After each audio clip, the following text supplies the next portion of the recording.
Hi అండి, welcome back to ASHA dream studio. ఈరోజు మనం ఈజీగా టొమాటో చట్నీ ఎలా చేయాలో చూద్దాం. ముందుగా ప్యాన్లో 2 స్పూన్ల ఆయిల్ వేసుకోండి. ఇప్పుడు ఇందులోనే ఆవాలు, జీలకర్ర, మెంతులు, కరివేపాకు వేసి కొద్దిగా ఫ్రై చేసుకోండి.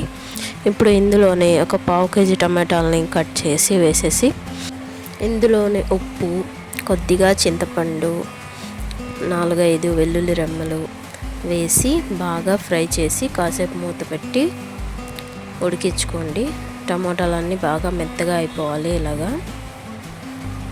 చూసారు కదా వీడియోలో, ఇలా అయితే మెత్తగా అయిపోయే వరకు సిమ్లో పెట్టి అయితే ఉడికించుకోండి. ఇప్పుడు ఇందులో కొద్దిగా పసుపు, 1 స్పూన్ కారం, 1/2 స్పూన్ ధనియాల పొడి వేసి బాగా మిక్స్ చేసేసుకోండి.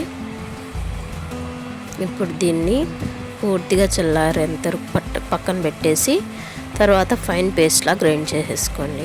ఇప్పుడు పోపు వేసుకుందాము. ఇంకో ప్యాన్లో కొద్దిగా ఆయిల్ వేసుకోండి, కొంచెం ఎక్కువ పడుతుంది ఆయిల్. ఇప్పుడు ఇందులో ఆవాలు, జీలకర్ర, మెంతులు, మినపప్పు, ఎండుమిర్చి, కరివేపాకు వేసి లైట్గా ఫ్రై చేసేసుకోండి. ఇప్పుడు ఇందులో గ్రైండ్ చేసి పెట్టుకున్న టమాటో చట్నీ మొత్తం వేసేసి బాగా మిక్స్ చేసేసుకోండి. దీన్ని సిమ్లో పెట్టి 2 మినిట్స్ వరకు ఉంచండి.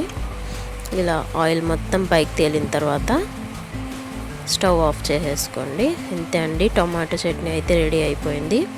వీడియో మీకు నచ్చితే లైక్ చేయండి, షేర్ చేయండి. మరిన్ని వీడియోస్ కోసం మన ఛానల్ని సబ్స్క్రైబ్ చేసుకోండి. మరొక వీడియోతో మళ్ళీ కలుద్దాం. ఈ టమాటో చట్నీ రెసిపీ మీకు ఎలా అనిపించిందో మాకు కామెంట్లో అయితే తెలియజేయండి.